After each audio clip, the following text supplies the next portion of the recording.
Soy Héctor Luis Caldera desde la ciudad de Caracas. En este momento nos encontramos desde la zona del Cafetal para compartir con ustedes una entrevista sobre el área de finanzas y economía venezolana. A mi lado se encuentra para poder analizar varios tópicos como indicamos, esta área de economía al profesor Rodrigo Antonio Peraza. Él es el jefe del área de desarrollo económico de la Academia del Centro de Estudios de Desarrollo CENDES, ¿ok? CENDES UCB. También podemos recordar que el profesor también es encargado del área de finanzas de la Universidad Central de Venezuela, de la parte de economía, y también podemos agregar que fue tesorero de la Nación durante la segunda presidencia de Rafael Caldera. Profesor, muchísimas gracias, bienvenido a estar con nosotros acá en BPI TV, a través de las pantallas de BPI TV, que recordamos que estamos totalmente en vivo para transmitir este análisis que ha hecho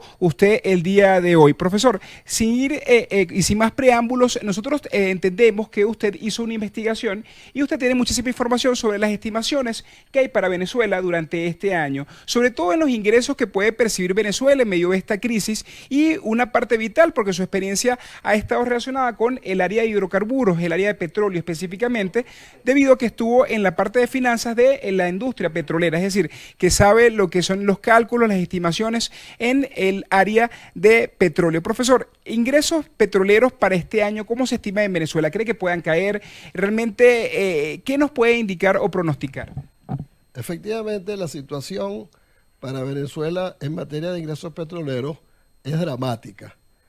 Es dramática, y para sustentar lo que estoy indicando, empiezo a explicar primero cuál es la producción. La producción con la que hemos trabajado en el Centro de Desarrollo Económico del CENDE es de 1.200.000 barriles por día. Al multiplicar eso por 365 días, estaríamos hablando de una producción esperada de 438 millones de barriles. Definitivamente, eso es una cifra bastante baja para Venezuela. ¿Okay? 430 millones de barriles para Venezuela es una cifra que no permite cubrir las necesidades elementales, porque si nosotros hacemos los cálculos, incluso con un precio, vamos a decir, optimista, ¿no?, de 70 dólares por día del precio, que repito, bastante optimista, eso nos daría un ingreso anual en materia de divisas petroleras del orden de los 4.000 millones de dólares, cuando realmente Venezuela ha sido un país que ha necesitado de mínimo 40.000 millones de dólares, de manera que con el 10% es imposible que nosotros podamos, vamos a decir, sobrevivir más o menos. Entonces, ahí ya viene el problema. Entonces, pero resulta, ¿por qué son 4.000 millones? Bueno, porque a la producción esta promedio que les acabo de decir, hay que hacerle una serie de deducciones. Esa serie de deducciones tiene que ver primero con el consumo interno, ¿no? El mercado interno consume una cantidad apreciable que nosotros hemos calculado en 84 millones de barriles por año. Voy a hablar de cifras anuales. Y también, perdón, no, es que tengo aquí 146 millones de barriles, ¿no? Y después tenemos también los compromisos con Centroamérica y el Caribe, incluido Cuba y Nicaragua, que yo conservadoramente estoy estimando en 84 millones de barriles. Después hay que deducir también la amortización de la deuda con China, que conservadoramente estoy estimando en 109 millones de barriles. Y finalmente, la amortización de los préstamos que tiene Venezuela, especialmente con Rusia, que también conservadoramente estoy estimando en 47 millones de barriles. Si nosotros entonces le deducimos, ¿verdad?, a los 438 millones de que hemos hablado anteriormente, nosotros le deducimos todo esto que acabo de mencionar, nosotros tendríamos una producción ya comprometida al deducir todo eso, que suma 386 millones.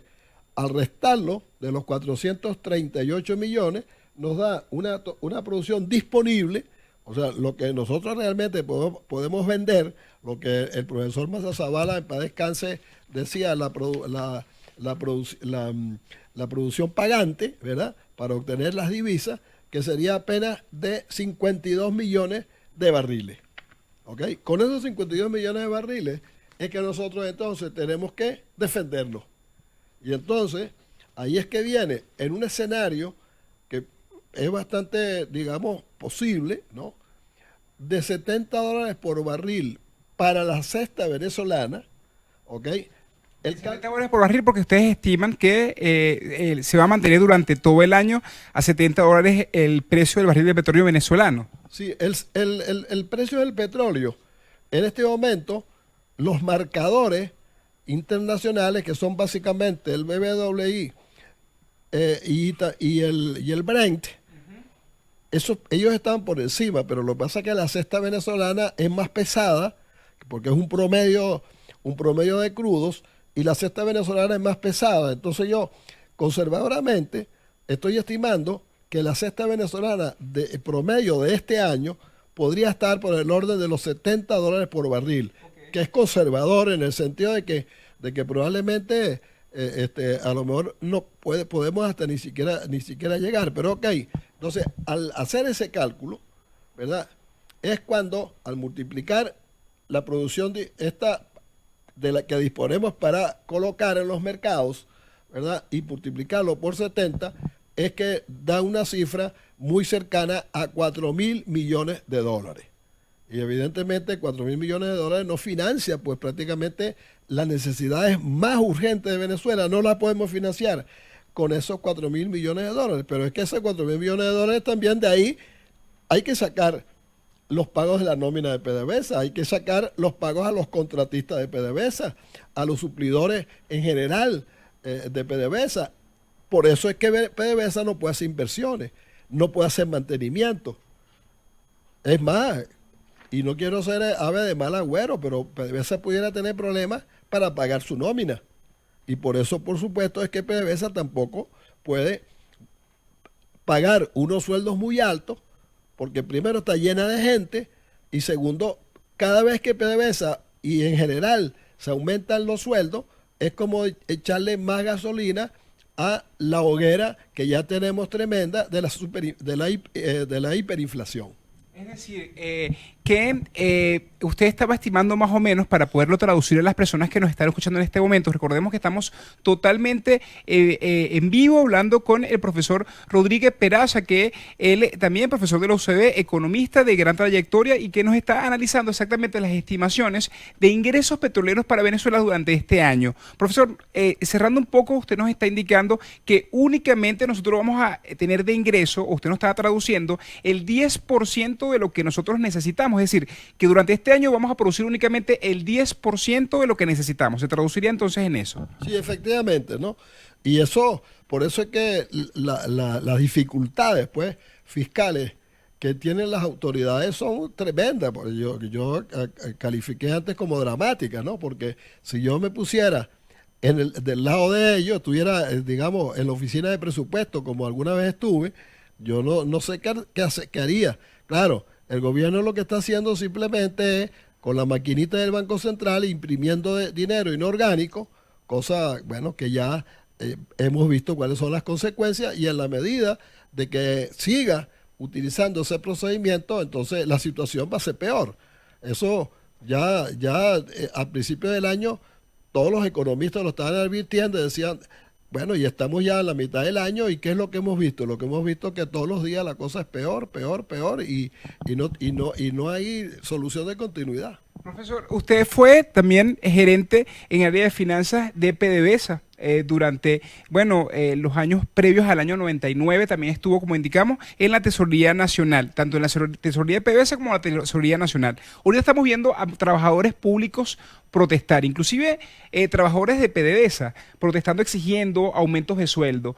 ¿Se puede hablar de reajuste de sueldo o el gobierno puede hablar de reajuste de sueldo inclusive dentro del Ministerio de Defensa? Porque se estaba filtrando algunas nóminas donde se hablaba de que un obrero del Ministerio de Defensa podía estar ganando en las próximas semanas, si el Banco Central lo autoriza, 40 millones de bolívares. También estamos hablando de las enfermeras que le están pasando una tabla de 20 millones de bolívares. Pero bueno, tablas salariales se están discutiendo en cada una de las áreas. Trabajadores de Corpolec también están pidiendo reajuste salarial. Pero siendo sinceros, usted que estuvo en la parte de presupuestos de la Nación, podríamos hablar que estos reajustes se podrían hacer cuando usted está estimando que únicamente vamos a poder producir el 10% de lo que necesita el país. Bueno, por supuesto que no. Eso es la locura en la que estamos sumergidos es total. Con esto de los sueldos, que por otro lado, la política esta de aumentar a unos y dejar a los demás al garete, eso lo que ha hecho es enervar mucho más los ánimos de la gente. Imagínense usted, un profesor titular en la universidad, que probablemente tenga que haber pasado 30 años por lo menos, si es que ha hecho todos los ascensos con los trabajos respectivos, porque hay muchos profesores que no llegan ni siquiera a titular. Pero un profesor titular de la universidad está ganando ahorita en este momento, está recibiendo en este momento aproximadamente 6 millones de bolívares al mes. ¿Cómo le puede caer bien a él cuando se entera que un coronel gana 240 millones y de que un subteniente gana 120, 140 millones de bolívares al mes? ¿Cómo se puede sentir bien? ¿Cómo se puede sentir bien la enfermera, el médico, el docente en general que trabaja para los liceos y para los entes educativos nacionales? ¿Cómo se puede sentir bien en general los obreros que no son esos privilegiados que usted acaba de mencionar?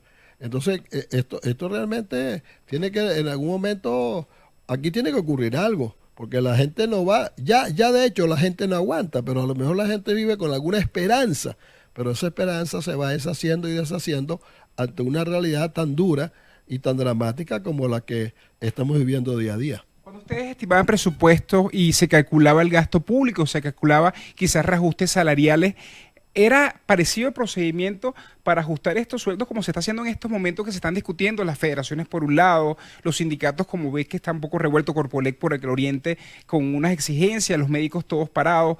Me imagino que ustedes vivieron momentos difíciles, pues usted estuvo en la época de Caldera 2, pero si pudiéramos comparar periodos, profesor. No, esto en verdad no hay comparación. Yo hablo de vez en cuando con alguna gente que todavía queda en la oficina de presupuesto. Lo que pasa es que en la oficina de presupuesto en la que yo trabajé, que por cierto se llamaba Oficina Central de Presupuesto, lo de central quería decir que esa oficina tenía autonomía en muchas cosas con respecto a las decisiones, por ejemplo, del ministro de Hacienda, ¿no? Y nosotros reportábamos trimestralmente, teníamos una reunión trimestral con el presidente de la República, generalmente un sábado en la casona, donde destacábamos cosas importantes de la gestión. Pero definitivamente había un gran profesionalismo de parte del personal. El personal estaba relativamente bien tratado en el sentido salarial, y cuando tocábamos los puntos específicos de los salarios, entonces definitivamente ahí tenía que haber siempre lo hubo, ¿no?, el consenso necesario con los ministros, porque eso se discutía en el Consejo de Ministros, para que se aceptaran o no las aspiraciones del sector laboral. Y bueno, con el sector laboral también, porque había una comisión que llamaban la tripartita, ¿no?, donde se sentaba el gobierno, se sentaba el sector laboral y se sentaban los empresarios, ¿no? Y entonces por allí se trataba. Bueno, la mejor demostración es cómo realmente de un año para otro, si usted ve cuál fue la inflación del año 1995, 103%, y cómo se le dio un palo, o lo que llaman popularmente un palo cochinero a esa inflación, y al año siguiente cayó a 35%. Eso fue por esos consensos, si no, no se hubiera podido lograr. Ahora eso está completamente roto, porque ahora el gobierno no tiene la forma, porque se desbordó, completamente desbordado. ¿Cómo corregir eso? Tendría que cambiarse completamente la política, completamente. Ahora, el gobierno estaría dispuesto a cambiar completamente la política, es decir, a desdecirse de lo dicho, a desandar lo andado. Bueno, es una pregunta que yo la dejo en el aire. ¿Cómo no, profesor? No puedo, o sea, despedir porque realmente recuerda que tenemos poco tiempo también, pero como usted también tiene experiencia en PDVSA, usted acaba de indicar que con un 10%, que es lo único que se puede hablar de lo que se puede utilizar, porque hay que gastar proveedores dentro de PDVSA, la nómina y todo ese tipo de situaciones, hay otro atributo que yo quisiera que usted lo evaluara, ¿ok? Sabiendo lo que son los procedimientos de seguridad que debe haber dentro de las empresas, que es el segundo derrame en 8 años sobre el río Guarapiche en Jusepín. Usted conoce los campos del estado Monagas, usted trabajó también mucho en los campos del estado Monagas, desde antes que estuviese inclusive la laguna, zonas que están allá, que ahorita están urbanizadas y que antes se protegía porque PDVSA se preocupaba muchísimo por proteger esos morichales, cuadros pintados, mandaba a hacer muchísimos afiches en su momento para preservar lo que era la naturaleza. En 8 años, 2 derrames sobre el río Guarapiche. En este momento, los mismos trabajadores se encuentran protestando desde la semana pasada para exigir que liberen a las 3 personas que están detenidas por el caso del derrame del río Guarapiche. El último caso del derrame anterior todavía no hay culpables, pero del último derrame hay 3 personas detenidas y los compañeros están protestando porque están en solidaridad con estos trabajadores de PDVSA debido a que indican que las condiciones en las cuales se encuentra la planta son de muy alto riesgo.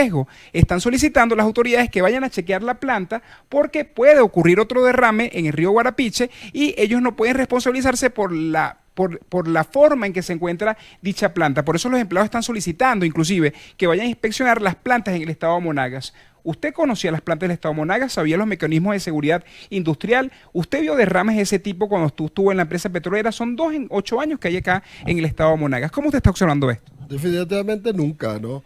Eso no podía ocurrir porque lo que era la seguridad era una altísima prioridad en la corporación y las filiales incluso teníamos hasta una especie de competencia para ver quién se llevaba el premio a la mayor seguridad en el año. Ahora no, es más, el récord mundial en accidentes lo tenemos nosotros en Venezuela con el de Amuay del 25 de agosto del año 2012. Ahí murieron casi 50 personas. Eso nunca había ocurrido en Venezuela, jamás. Y creo que en el mundo, en un solo accidente, ¿ok? Entonces, realmente el descuido es total. Y por supuesto, el trabajador petrolero está ahorita trabajando con un altísimo riesgo. En el caso de Monagas, que usted responde, bueno, eso para mí es inconcebible cómo efectivamente está ocurriendo el segundo accidente en el Guarapiche. Y cuando uno trata de informarse un poco de por qué ocurre eso, es porque del primero no se tomó ninguna medida, o si se tomó alguna fue en el momento y se relajó la situación. Y entonces, claro, cuando se relaja la situación, ocurre lo que está ocurriendo. Y no hablemos en occidente del lago de Maracaibo, donde la producción no se cayó completamente, y sin embargo siguen todavía los derrames. Lo que pasa es que no hay información, no sale ahora. El periódico de allá ya no publica como hacía cuando estábamos nosotros, que cualquier cosa lo sacaban enseguida y hacían un escándalo mucho mayor de lo que era en efecto. Bueno, ahora no se dice nada, pero también en el Zulia hay serios problemas con los derrames, con todo y eso, y que la producción ha bajado muchísimo. ¿Cree que esto puede afectar la producción o esas estimaciones que usted está colocando? ¿Accidentes o incidentes que puedan ocurrir durante el año podrían alterar o afectar estas informaciones? No, por supuesto, claro que los accidentes afectan porque nuevamente esos accidentes, lo primero que casi obligan es a cerrar a lo mejor algunos pozos. Depende, por supuesto, del tipo de accidente, pero muchas veces pues se toman preventivamente una serie de medidas, como son, por ejemplo, eso, cerrar algunos pozos, y entonces eso puede tener una duración más corta o más larga según realmente la fuerza del accidente, ¿no?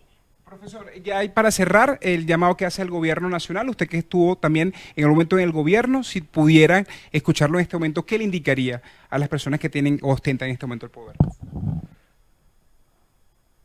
Bueno, en dos áreas, en la petrolera definitivamente que por supuesto la industria petrolera es la bujía o tiene que volver a ser la bujía de la economía venezolana. La industria petrolera hay que racionalizarla completamente. Hay que prácticamente hacer una reingeniería, que reingeniería quiere decir en realidad ponerla patas arriba realmente, ¿no? Hay que hacer una reingeniería total, ¿no? A mí me extraña mucho como por ejemplo este señor que llegó ahí a la presencia de PDVSA general, ¿no? Que llegó ofreciendo 1 millón de barriles por día más. Y claro, uno más o menos se ríe porque el hombre no solamente no podía hacerlo, sino que lo que le ha ocurrido es que ha bajado más bien 1 billón de barriles menos. Y entonces la incompetencia, pero también la impotencia de no saber qué hacer, etcétera, etcétera, viene dado por que lo único que se le ocurrió fue tratar de recurrir al Dios del cielo para ver si él hace un milagro. Pero yo le quiero recordar que la fe sin obra es muerta. Para que esas cosas ocurran, él tiene que darse cuenta de qué es lo que tiene que hacer. Y para saber qué es lo que tiene que hacer, tiene que ir a la gente que de verdad sabe, la que conoce. Y parece que eso realmente, no sé, ellos no quieren, no están interesados. Vaya usted a saber cuál es la intención. Y en el área fiscal, bueno, obviamente, ¿no? Cumplir con lo que están las leyes, porque lo que pasa es que desde la Constitución hay una serie de normas que no se cumplen en el área fiscal, que tienen que ver con los equilibrios.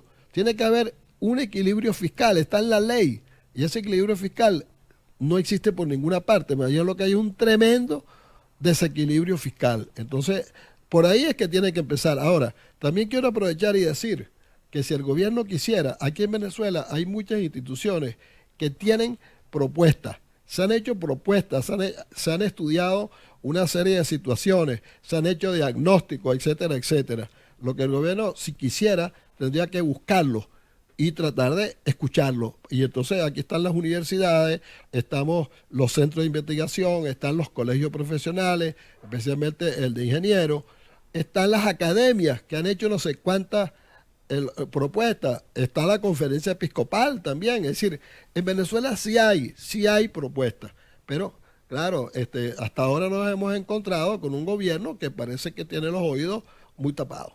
Muchísimas gracias, profesor. Estábamos hablando con el profesor Rodrigo Antonio Peraza, quien nos estaba compartiendo parte de su análisis y sus estimaciones para este año en lo que es ingresos petroleros. Lo resumimos en una cifra. 10% es lo único que va a percibir Venezuela, es decir, que va a obtener únicamente 10% de lo que necesita durante este año. Es la estimación principal que hace el profesor Peraza para este año 2018. Le habla Héctor Luis Caldera desde la ciudad de Caracas para BPI TV. Cuando tengamos otro contacto informativo, por supuesto, lo haremos a través de las pantallas de BPI TV. Esta transmisión es una presentación de Salvador Peluquería. Visítanos en Maracaibo, Ciudad Ojeda, Acarigua, Santa Bárbara del Zulia, Paraguaná, Panamá, República Dominicana, Miami, Curazao y próximamente en Italia. Only for Men. Centro San Ignacio, nivel Blandín, Caracas. K-Export. Envíos de carga aérea y marítima. Deja todo en nuestras manos. Estamos ubicados en la 8200 Noroeste, 30 Terras, Doral, Miami. Tranquility at Doral, Salón and Spa. Estamos ubicados en la 9566 Northwest, calle 41 del Doral, Miami.